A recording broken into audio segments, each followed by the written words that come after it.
यह एक डरावनी कहानी है जिसमें एक जगह का राज और एक भूतिया हवेली का रहस्य है।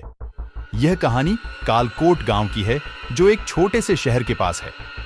4 साल पहले एक बड़ा हवेली कालकोट गांव के पास बनाई गई थी। इस हवेली का नाम था वैरन हवेली।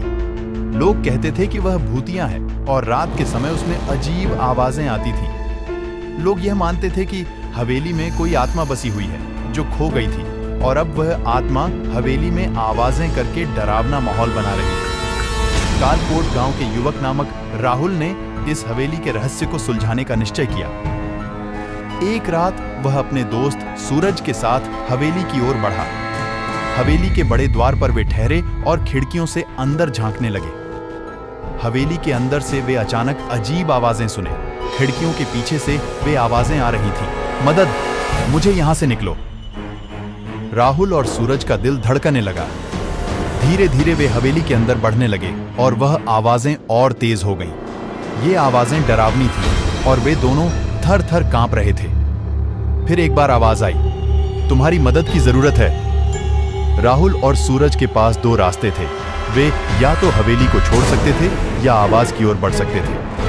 वे आवाज की ओर बढ़े और हवेली के एक पुराने कमरे में पहुंचे जहां से आवाज आ रही थी।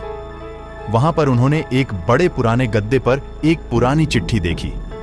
चिट्ठी में लिखा था, मदद करो, मुझे यहां से निकलो। मैं एक समय में इस हवेली की मालकिन थी, लेकिन मेरा रोगी बेटा मुझे यहां बंद कर दिया। राहुल और सूरज ने समय नहीं खोया और वे चिट्ठी के साथ वहीं से बाहर आए जहां आवाज आ रही थी।